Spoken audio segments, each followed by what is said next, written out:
G'day, mate. Welcome along to episode 63 of the Exponential Performance Podcast.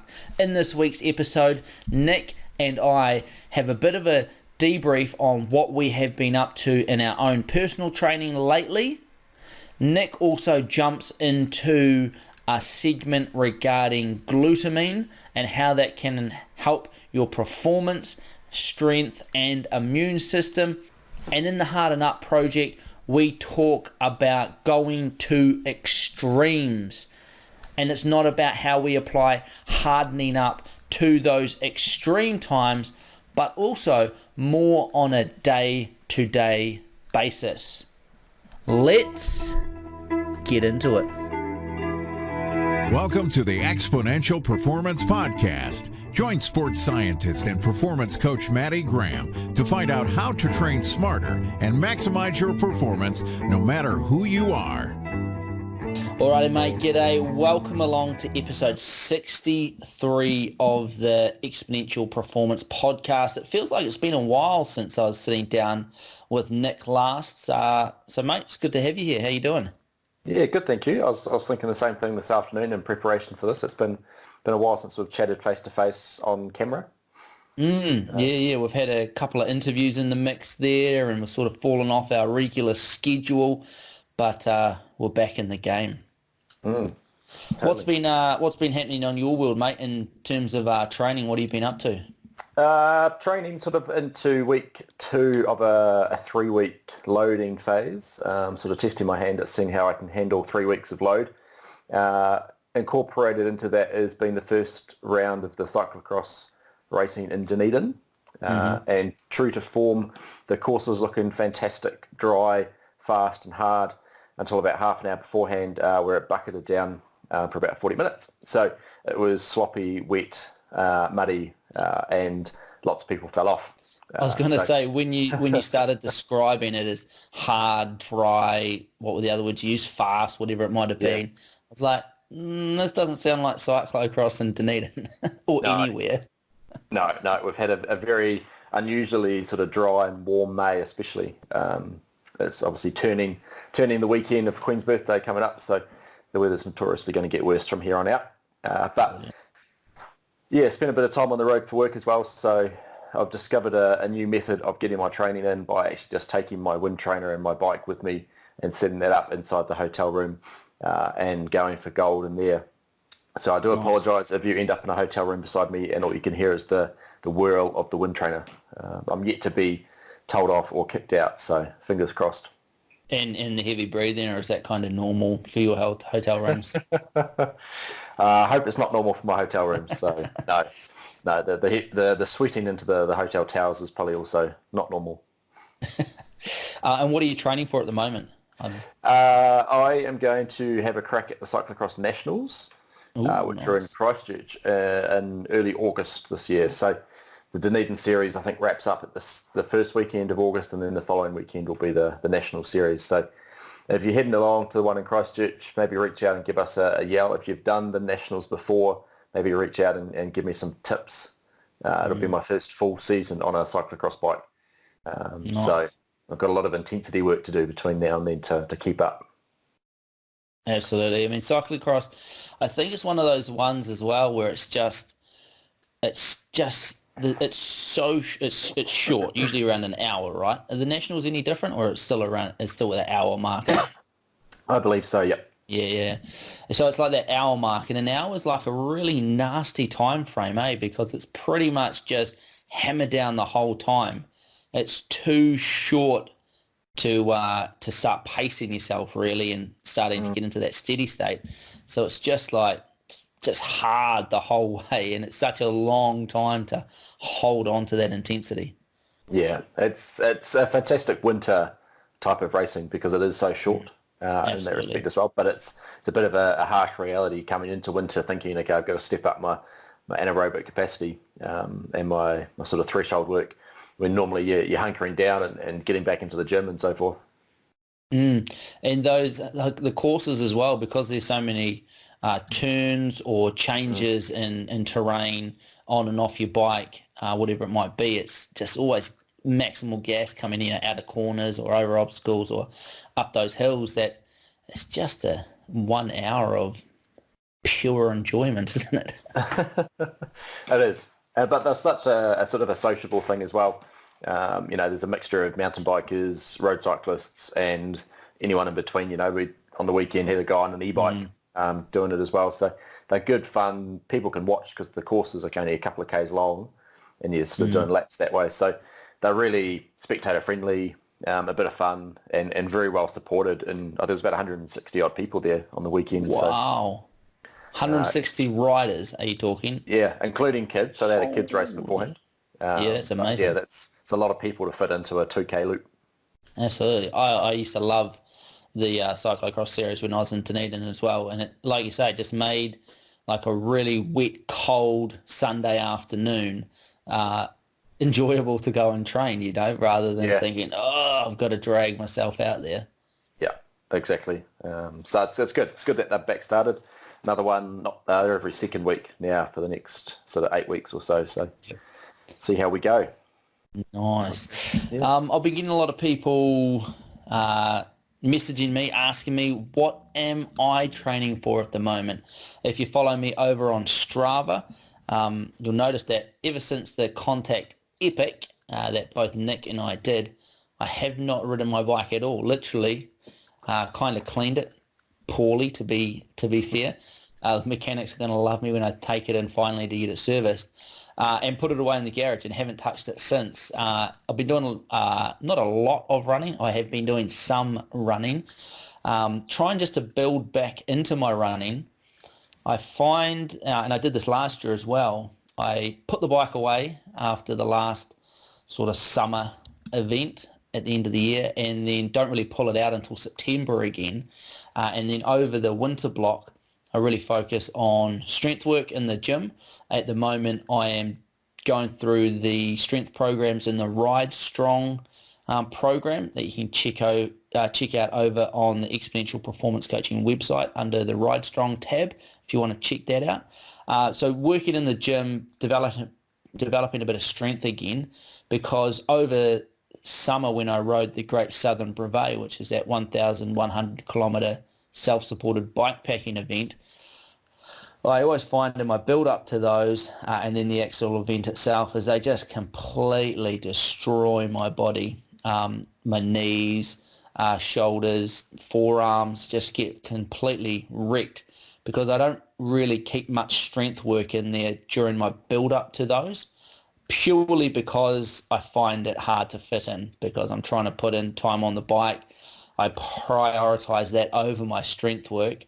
And if I had a good coach that made me do my strength work, maybe I would try and keep it in there, but I just find it too hard and it takes away too much of my on the bike training, so I get rid of it essentially. But by the end of the summer, I'm just so beaten up, ridden hard, put away wet too many times, so to speak, that I find a really good block over winter is key for me. The other thing is I really like getting back into running because I like that impact loading of running, getting some impact back in the joints and the bones to build that bone density back up, potentially after it wasting away a little bit on the bike.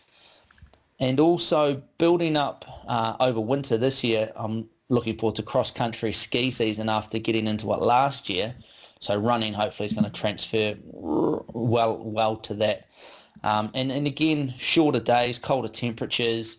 I just find running a lot easier to get out there, smash it out, be done with it, get some good fitness gains from it. And then winter's a busy time for me with our Winter Olympic program. All of the athletes are back in Wanaka. We're training hard in the gym. So my time sort of disappears a little bit. So I find running a really time-effective way of training as well. So I guess in a nutshell, that's what I've been up to. Not much really, bit of running, bit of strength work. And if you are following me over on Strava, you will see those runs starting to creep up in distance. I had to start like literally 20 minutes. Well, I think even the first run I did, I think it's posted over there, I think I ran like a K as a warm-up before a gym session. And I struggled so hard on that K. And so it's always a good reminder to me about that slow progressive overload, and that how long it does take a while, and just be steady and consistent. And I kind of like going back to square one. And I find that in September, when I jump back on the bike, I kind of go back to square one on the bike as well, and starting to slowly build up, condition the body towards, some specific events that I might have over the summer. I guess with the type of events you do on the bike being a lot longer than your average event, so the relative intensity is a little bit lower. You can probably get away with having that kind of build up from September each year, build up the endurance, build up the base, get into the races without needing to kind of hit September, October and be starting to get into the speed work and the power stuff. Absolutely. Yep. Yeah. And that's kind of I definitely wouldn't recommend that this is a great high performance program for anyone out there, but my key focuses on the events that I do are, a little bit of an adventure, some real personal challenge in them, and they are longer because I kind of like that. And so, you don't need that top end as much. In saying that, going into the Contact Epic this year, I could have done with a little bit more top end because, man, I was just on the limit. My heart rate was ridiculous. It was pretty much stacked up in zone 4 and 5 all day, looking at the heart rate distribution graphs. And I was just absolutely on the limit all day, like working as hard as I could, but going nowhere. Yeah. So, no, definitely, that's just what I'm up to personally. Don't take it as gospel. Nice. All right, mate. So we're going to crack into a segment that Nick's going to walk us through around glutamine for endurance and strength. Cool. So glutamine is quite simply, it's an amino acid, sometimes referred to as L-glutamine. If you're used to seeing an L, they're both the same thing. And it is the most abundant amino acid in the body. And amino acids are essentially the broken down components to proteins, and they kind of sit in a pool in the body and then are used for a whole bunch of different things, including building up muscles or repairing muscle tissue. So generally, glutamine is considered to be an essential amino acid. So it's not an essential amino acid. So it's not one that the body needs to be supplemented with, because we are making it and breaking it down from our foods quite easily. Some of those foods that you'll commonly find it in are things like chicken, eggs, especially whey protein, and dairy products. So if you are someone that is on the sort of vegetarian vegan spectrum, or allergic to dairy or lactose intolerant, you might find that you have a lack in glutamine to some respects. But there are a whole bunch of supplements available as a powder. Most of them that I've ever come across have no taste whatsoever, and they are often always dairy and gluten-free as well. So there are some options there, just as a wee side note. But what glutamine is doing in the body, apart from kind of sitting in that amino acid pool to help with muscle creation, there are kind of two key features that I wanted to touch on. One of them is that's used to produce and balance levels of a neurotransmitter called GABA, G-A-B-A. Now, GABA is a neurotransmitter which I often refer to as kind of a happy neurotransmitter. So it's sending positive signals around the body and in the mind to keep our sort of happy, feel-good kind of factors going. It's also helping to balance and regulate our adrenaline, our dopamine, and our serotonin. Now, if you know anything about those last two, dopamine and serotonin, then you'll see where GABA gets its sort of happy neurotransmitter name from. I mean, dopamine is often considered to be a calming, kind of really switched on, really focused but calm. And then serotonin is it's a happy neurotransmitter that is used by the brain, also used by the gut as a wee aside. So serotonin is used in the gut to help food move through the intestinal tract. Now, that kind of leads on to the second area of glutamine, that it's a primary nutrient for the cell, or for the cells that line our intestinal tract. So essentially those cells are using glutamine to stay healthy and do their job. Now, their job tends to be to keep what they call tight junctions tight. Now, the best description that I could come up with what a tight junction is thinking about a cheesecloth. And a cheesecloth will let sort of liquid through, and the gut is letting nutrients through, but not letting big particles of food or pathogens through. So if you think about your cheesecloth running your water or your cheesy goodness through it, that's what the gut is in a healthy state. That's what's happening. When it becomes unhealthy, and you've probably come across the term leaky gut before, and that is those tight junctions are opening up, and bigger particles of food, pathogens, and all sorts of bad things are actually getting through the gut lining into the blood.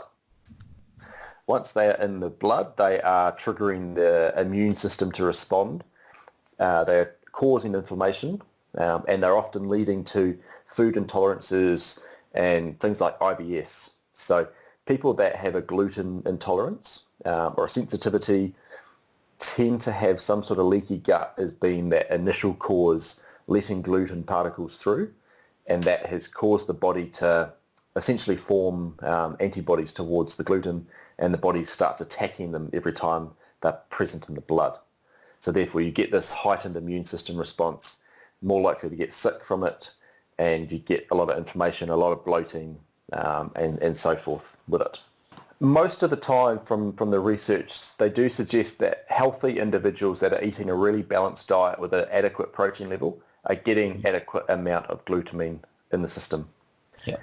It is really kind of highlighted, though, that endurance athletes, especially that are using these sort of prolonged exercise bouts, either in racing or training, may end up in a glutamine deficit, so to speak. So their body doesn't have enough glutamine. So therefore, some of those key functions around our mood and our gut aren't always able to perform. In the literature, glutamine, I should say, is quite well publicised in the gym supplement, sort of, bodybuilders and weightlifters. It's quite interesting, though, that there's really no connection between glutamine and muscle building in a healthy individual. If, like I said individual is inadequately eating protein, or they've had some sort of trauma, or they've got a sort of a disease of some description, then glutamine might have a play in preserving muscle loss, but it's not actually something that's going to create muscle in that respect, which is quite interesting. But the research is pretty clear around glutamine and its use, I guess, for endurance athletes and the immune system. And that's what I guess really wanted to touch on today, is because glutamine is a major fuel for the gut cells, it's also a major fuel for our immune system. And it's, again, documented that plasma glutamine levels, so the glutamine levels in our blood, are reduced after prolonged exercise. And also our immune system tends to be compromised after prolonged exercise. And there is some evidence to suggest that is caused by this drop in glutamine, which is inhibiting the immune system from doing its job. And I know a bunch of people, including myself, that end up sick after a long race, ultra marathons, Ironman type of events where you've just gone so hard, worn your body out, and then you pick up an infection. And the research is quite evident too, that you can prevent these incidences of viral complications by supplementing with glutamine in that sort of first 2 hours post-training or post-event. So it's a really simple link to say here's, generally works out to be about 5 to 10 grams of glutamine per person in the first, directly after exercise, and then again a couple of hours later. And that can be enough just to top the body's levels back up and keep the immune system happy, so to speak. So who would you suggest would benefit from some glutamine supplementation? So I personally use glutamine, I guess was my first disclaimer. Around this, so people that have issues with IBS or issues with bloating, GI distress, people that are not consuming some sort of animal protein directly after exercise. Now, I use animal protein a little bit loosely there. Some plant proteins will have added glutamine to them. So it's always worth just checking what's in the protein powder you're using. So some plant proteins are fine as well. And people that are in that kind of 8-hour plus exercise group a week, so they're doing a lot of endurance exercise, stressing the system all the time. They're probably not getting enough protein in, as we've talked about before. Endurance athletes are really bad at not eating enough protein, and so that just leaves them in that kind of exposed section for glutamine deficiency or low levels of glutamine. Yeah. And if you're like a person that experiences a lot of illness, colds and viruses over winter, you could be a key person for it as well, eh? Yeah. Yep. Compromised immune systems would be glutamine's a good kind of one to go to earlier in the spectrum.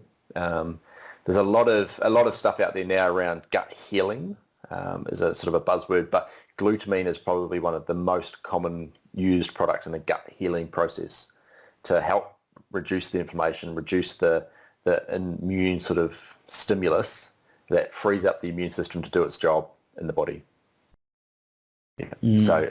So prolonged exercise, low protein eaters, potentially vegetarians and vegans, and those that have a compromised immune system. How do you take glutamine, Nick? Is it like in a pill or a powder? I take it in a powder. It does come in a pill, I think, as well. I just use a scoop, so it's a commercially available brand I buy. Scoop out, I think it's 5 grams of a scoop, mix it into water and have a drink. Sometimes I might add it to a smoothie or a shake if I'm having something at the same time. But I tend to use like 5 grams in the morning. So a morning shake would be 5 grams of glutamine, probably 5 grams of creatine, and a bit of beta-alanine most mornings, with another product that I use in the mushroom family. It's not a magic mushroom, just for future conversations, but something we can talk about as well down the track. And then I will use, if I've had a hard training day or a hard training session, I'll use another 5 grams in my sort of post-shake or post-recovery drink. Do you up your levels at all if you feel yourself coming down with something, or like is there a benefit to having more, or is there not like a dose-related response? I would suggest if you're not eating enough protein in your diet, then I would look at upping more when you're not feeling so good. I would prefer to eat or consume protein as a protein, and then add these extra bits of glutamine on top. I have had a history of IBS and gut upsets as well, so I'm probably a little bit more susceptible to having the need for it.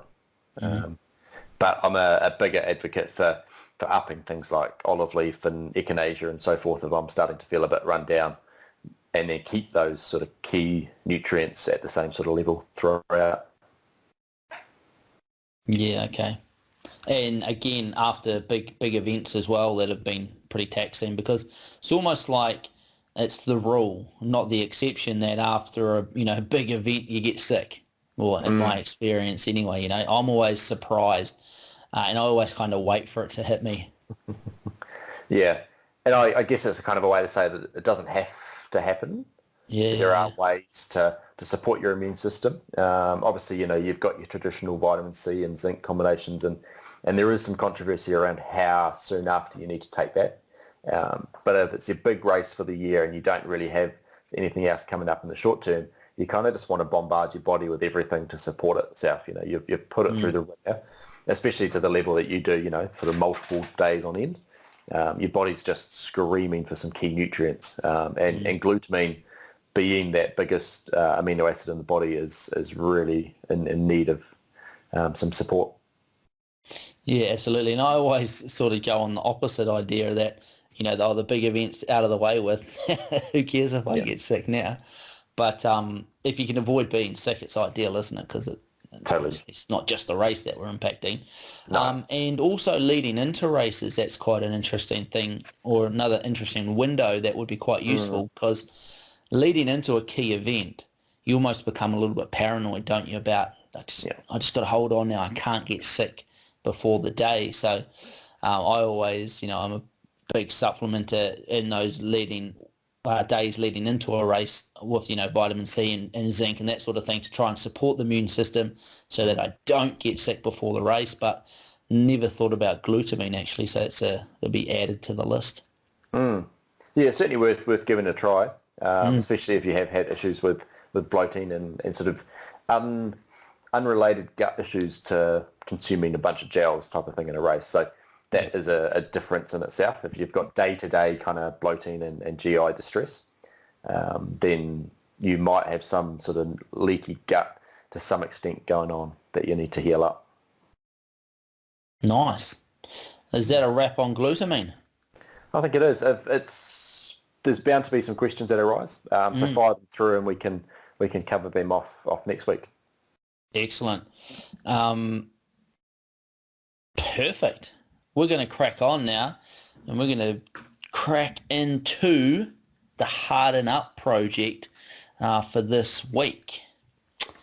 And this week, I just wanted to start by reading a wee extract from this book here, Going to Extremes. It's written by a guy named, hope I say this right, Derek Grzelewski. My dad brought me this book, I think, for birthday or Christmas or something. He was sitting there. I finally got around to reading it. Turns out he lives in the local area here around Wanaka, and he writes for New Zealand Geographic magazine. So he goes around and researches all these different articles and stuff like that. He's an awesome writer, but what this book is about is just all of these different extreme stories of people around New Zealand. There's some really old ones, one that I'll dig into in a future podcast about these guys way back in the mining days over in Queenstown who headed out into the hills and pretty much returned as skeletons after looking for gold for so long and pretty much starved to death up there. There's stuff in here about caving, all of the massive cave networks up around the top of the South Island in New Zealand, and those crazy people that go down in there.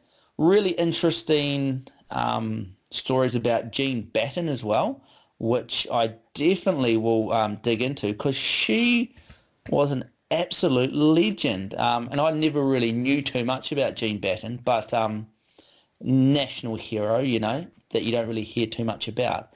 That was super interesting as well. And stuff about people getting stuck in avalanches and some ultra marathon stuff in there. Anyway, Going to Extremes. I was going to read a little bit from the prologue around this, that when I read it, it really struck a note with me that I related to the Harden Up project. So let's have a look at this.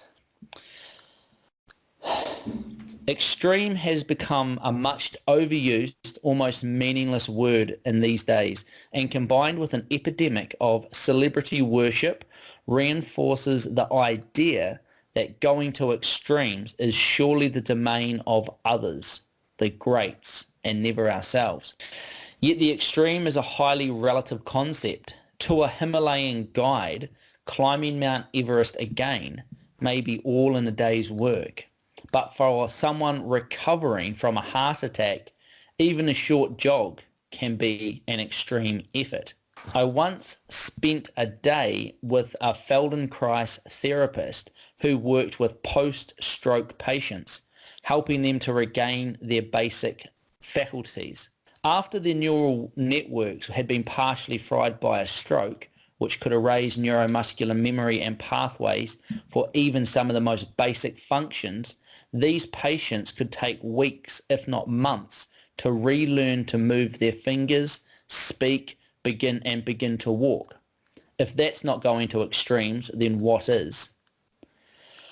After his fall from Mount Awful, in which he sustained a spinal injury that confined him to a wheelchair, John Nankervis, one of New Zealand's best-known mountaineers, said he now faced the hardest climb of his life, the toughest route. As Falco de Sal, one of the freedom climbers, wrote, "To each their own Everest." The most extreme adventures and heroic deeds often happen in our daily lives, unacknowledged and out of sight, and they are more likely than not overshadowed by empty glam and fakery of mass entertainment. If you doubt that, just ask a firefighter, or better still, join in their training program. It will redefine your idea of extreme as it redefined mine. And he sort of goes along to one of these firefighter training courses, and he puts himself through everything. It's pretty cool. This guy just goes and does everything and then reports on it. It's pretty awesome. Even if our perceptions of what is extreme vary widely, we all innately sense that, if only from time to time, we need to enter this state that's beyond our comfort zone, further still to venture to the edge of what we think is possible. Why? Because extreme is where life is lived to its fullest. It's where evolution takes place, where the most growth occurs, whether for a lichen. He writes this really interesting piece on lichen, like moss, really random. Random fact, lichen can survive in space. Who knew? So that's the reference to lichen. Whether for a lichen or a human body, mind and spirit, it is where the vibrancy of life is refreshed and rediscovered, where we find inspiration and new direction, nourishment for the soul. And we need these as much as we need food, water and air, if not more. There, at the edge of extreme, we test ourselves in the reoccurring baptisms of fire, the mundane and the false drop away, and only what's real and true is left to shine. Joseph Campbell, a mythologist and a student of legends and folklore, discovered that all of our stories, the good and the memorable ones at least, can be distilled into one essential narrative, a story of going to extremes and coming back with the goods. The book he wrote about this is called The Hero with 1,000 Faces, implying that the story is the same and only the faces of the heroes or the heroines change. The characters may differ, as do the times and settings, but the tale is the same the world over, from the Bible and classic Greek theatre to indigenous myths and legends to modern thrillers and movies. In this archetypal story, the reluctant hero or heroine is thrown out of his or her world of comforts and routines into a wild adventure against their will, against odds and insurmountable obstacles. One after another, things go wrong until they could not get any worse, and then they even get worse still. At the pivotal point in the narrative, hounded by fears, enemies, accidents, losses, and misfortunes, the hero reaches rock bottom, down and nearly out. This is where the booster tank kicks in, when all that was false falls away and the hero finds his or her true strength and comes through all the challenges to return to the ordinary world, bringing back the hard-won piece of wisdom, a nugget-like glimmer of larger reality to share with others. Harden up. It doesn't actually say harden up, but man, it would go really good there. I am that hero, and so are you, because Campbell's one story is the tale of a universal human quest for wisdom and understanding. Our journeys will differ like fingerprints. No two are the same, but one thing can be absolutely sure about that. Whether we want them to or not, life has adventures planned for us, and some of them will be extreme. It has been my direct experience that unlike Campbell's reluctant heroes, it's better to enter the world of adventures voluntarily. This makes for a smoother journey, more engaging and less accidental. So that's a little bit from going to extremes, and I'm sure I'll pull out a few more stories from that. But when I read that, it really resonated with me, especially about extreme, or the concept of hardening up, as seeping into all of these unassuming everyday things, the everyday challenges that people face, and how the challenges that one person face can be extremely different from another person, as unique as fingerprints, and what your relative perception of how hard something is or how extreme something is personal to you, but you can still apply the harden up principles to your situation and get through it. And what I found is that the more that this harden up project sort of starts to snowball and gather momentum, the more it's kind of like an infectious parasite that weasels its way into your life and changes everything that you do and how you approach things, and it becomes unavoidable. For an example, Nick and I met up in Queenstown the other day. We were both over there. We caught up for a quick Harden Up Incorporated team meeting, and we met up down at this little beach, and we were going to take some photos of some of the t-shirts that we got available. And we arrived there, and a couple of things started to happen just in general conversation. Nick had forgotten his shoes, and we were walking down on this rocky beach. I was like, mate, do you want to borrow? I've got a spare pair of running shoes. And he's like, no, I'll just harden up. And I was like, that's awesome. And then lo and behold, there were some sandflies. We weren't expecting sandflies, little mosquito bitey things, if you're not familiar with sandflies. And they started biting us, and I was looking around in the car for some insect repellent. I was like, can't find any. And Nick's like, well, we're just going to have to harden up, aren't we? And I was like, well, you did right, we are. And so it's just all these little things that creep in. And as soon as you become familiar with them, it sort of seeps into everything. I wanted to go for a run after our little Harden Up Incorporated meeting, but one of the photos I wanted to get, and it'll be out later on, is a picture of a Harden Up t-shirt that Nick's wearing at the moment, sitting on the foreshore of the lake, and Lake Wakatipu in Queenstown. If you've never been there, it's quite cold. It never gets that warm, and it's definitely starting to cool down now. I had this amazing vision of Nick swimming out in the lake. I was going to take the photo, so I couldn't get in the lake, obviously. And snowy mountains behind him, and the t-shirt sort of just hanging out on the foreshore. And so we got Nick in the water, and obviously I really enjoy cold water swimming and cold water immersion, and it's something we'll talk about in future episodes, a little bit of practical homework for you to help harden yourself up. But I was like, well, I can't come along to a Harden Up Incorporated meeting and send Nick in to go swimming in this cold water and me not go swimming. But here was my situation, I guess, that I had to work myself through. I didn't bring any swimming togs or change of underwear or shorts. So I really wanted to go for a run, but I didn't really want to go for a run in wet shorts, which sounds soft, I know, but just didn't really want to. So here are my options. Just jump into my shorts, swim in wet shorts and wet underwear. Jump into my underwear, take them off, and then run with dry shorts but no underwear on. Or take off my shorts and underwear and get in naked and then have dry stuff afterwards. So I didn't really feel comfortable swimming naked in the lake with Nick and all the tourists around.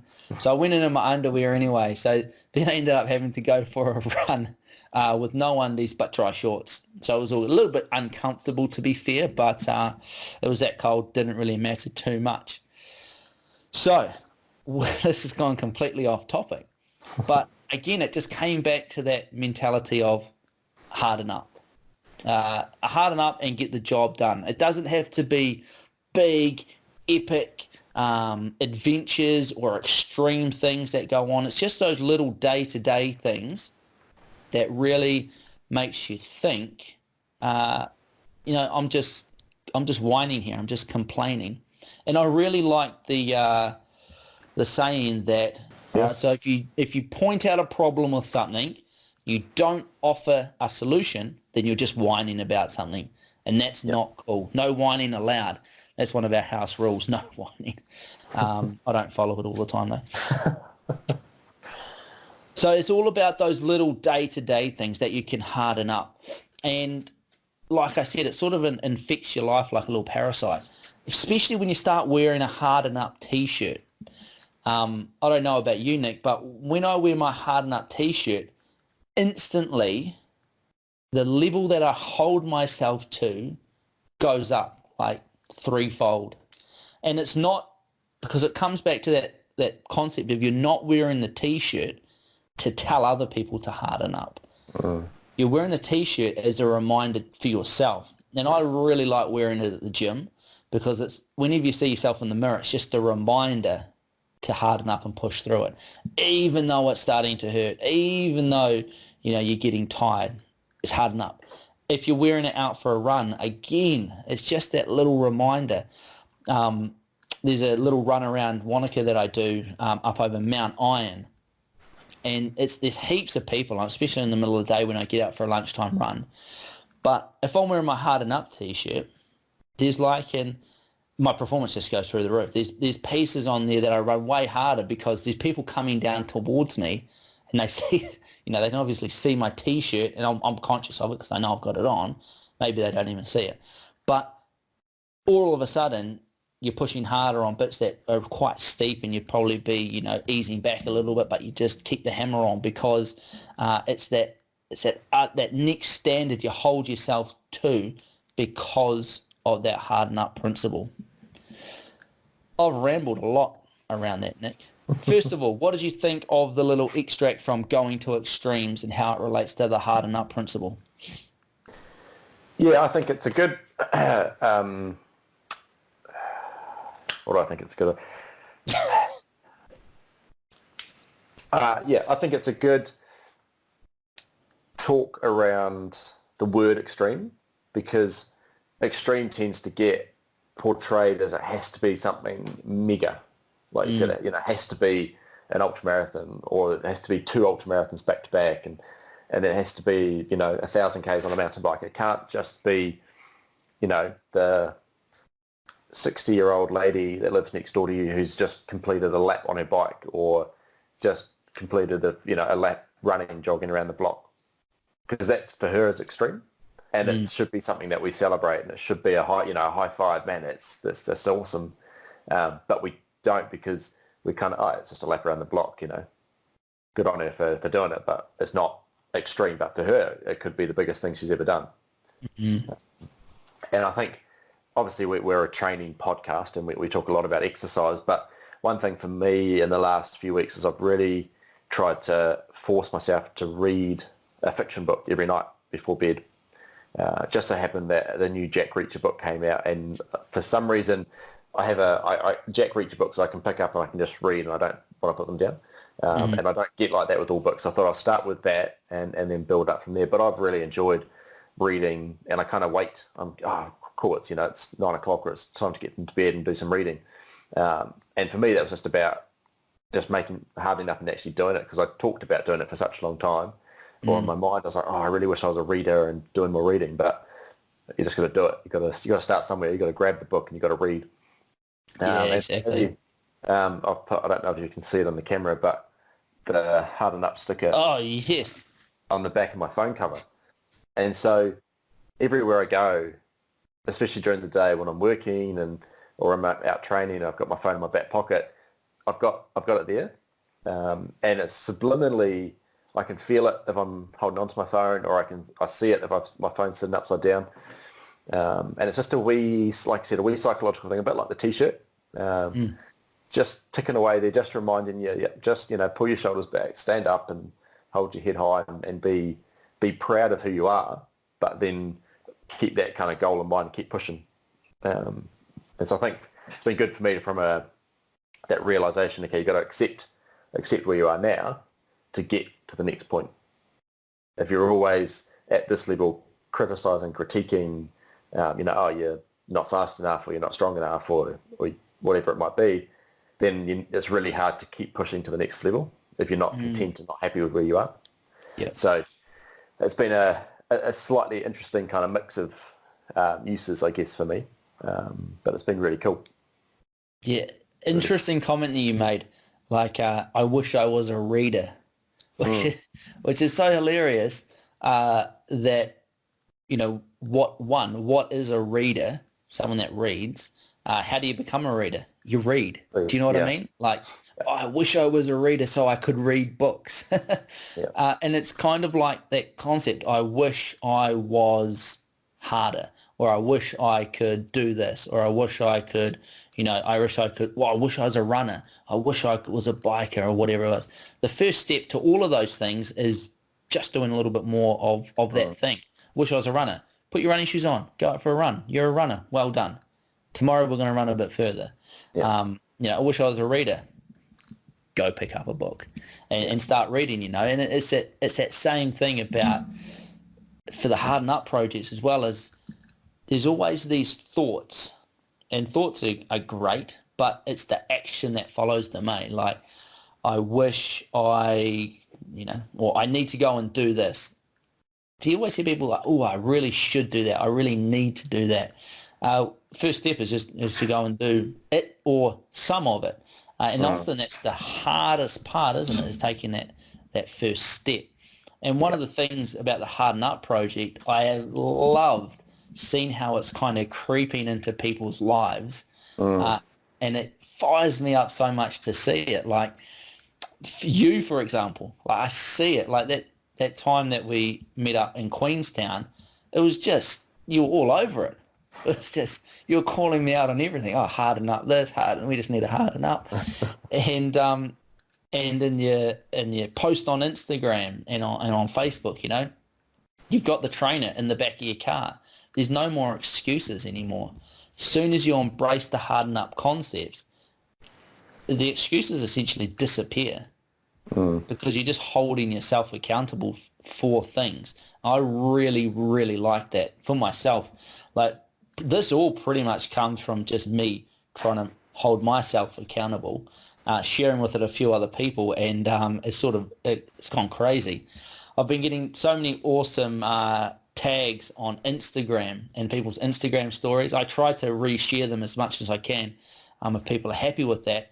But like of Ant Jackson, shout out to Ant Jackson, who was out running in the rain and just like #harden up. Or our mate Glenn Jelly from Clinton, who earlier in the year fell off his mountain bike and broke his hip, had to get surgery, and he's making his comeback on his rehab. And it's so awesome to see his posts of, first time back on the bike or first walk.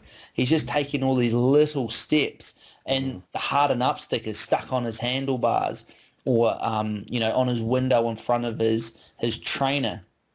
I got one the other day from somebody that I've never met before, no idea who they are, tagged me on Instagram, and it made my day that they'd just completed this half marathon. I'm pretty sure it was a half marathon. Maybe it was a marathon. Apologies in advance if you are listening. But it made my day that they suffered blisters partway through it, and they had to really harden up to get through it, and they were soaking their feet in the water at the end of the marathon that they'd done. And I was like, this is so awesome that people, are taking it on board and using it, because it is powerful once you commit to it and hold yourself accountable. I was talking to someone the other day. They said Well, some people are just going to think that, well, that's not going to work. That's, the stories that we tell of, this guy falling off a mountain, breaking his leg, and then crawling to the finish, crawling back to his hut to survive. He's like, well, that's too far out there. It's, too extreme. And, it's too removed from what I'm experiencing right now. And I was like, well, if you think that, then it's not going to help you.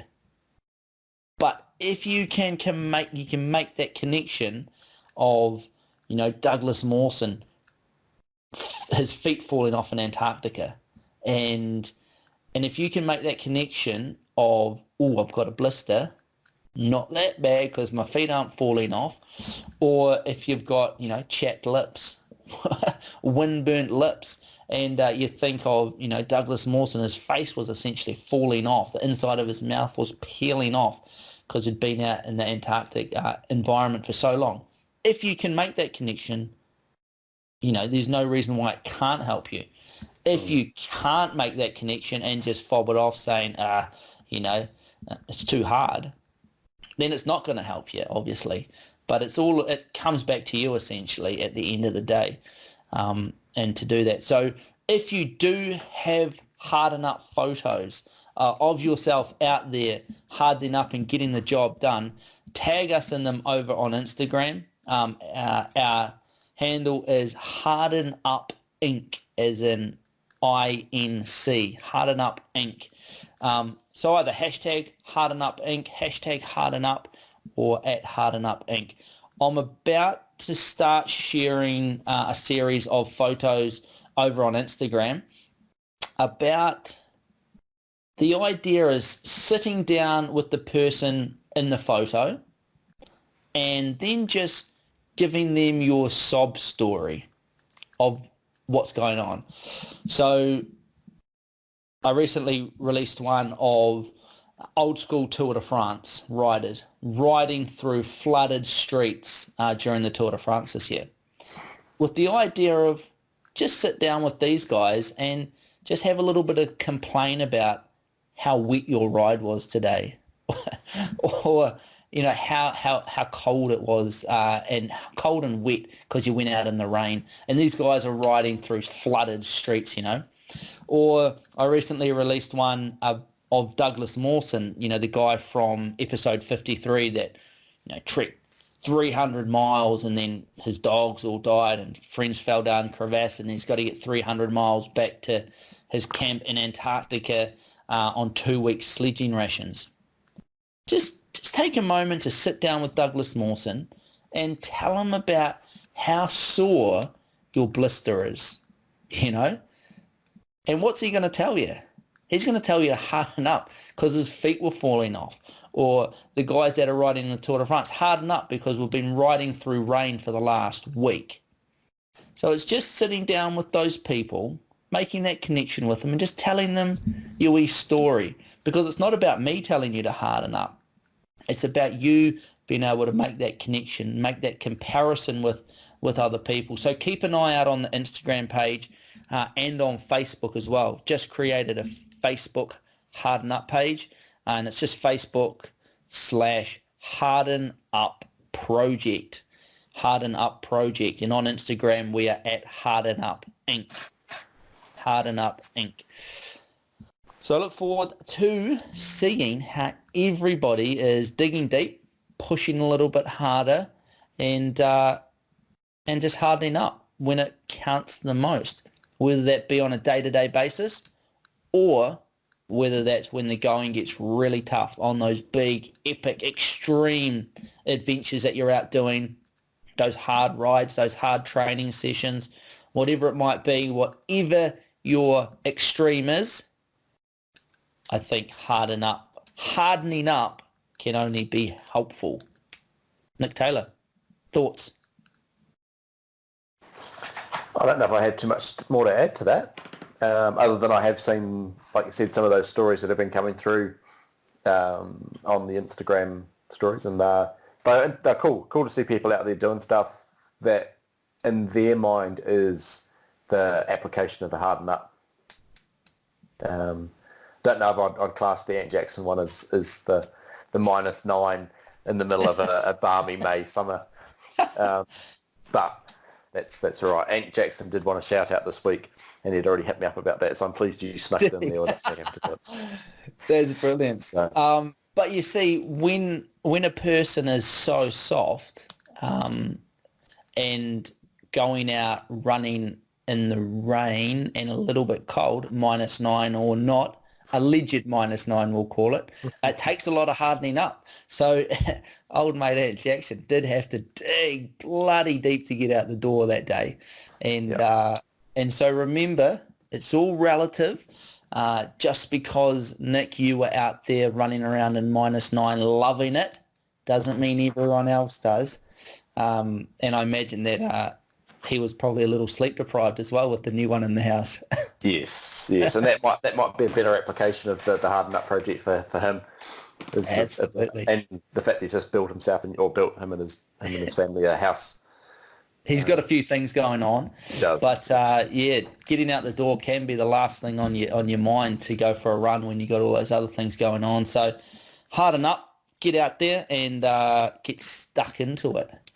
All right, just remember, guys, hardening up is not about suppressing your emotions and manning up or being physically violent or aggressive towards others and telling them to harden up.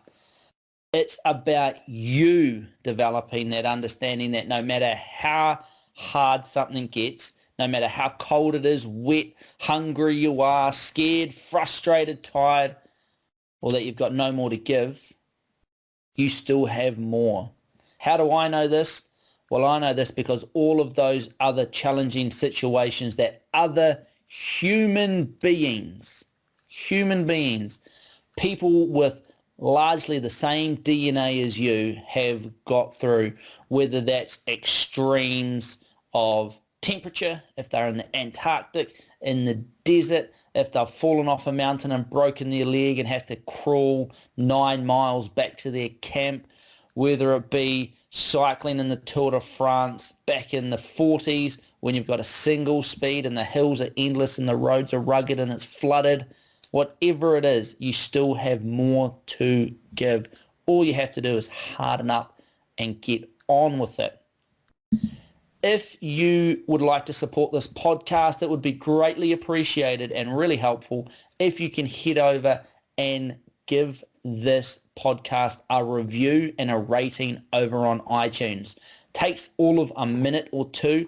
It would be time well spent and we would greatly appreciate it. Whatever platform you're listening to this podcast on, make sure you leave a comment below. Tell us what you liked most about the podcast and send us in your Harden Up stories. Hashtag Harden Up Inc. over on Instagram or catch us over on Facebook at Harden Up Project. You can find this week's episode and any of the resources we talked about in this week's episode and past episodes over at exponentialperformancecoaching.com.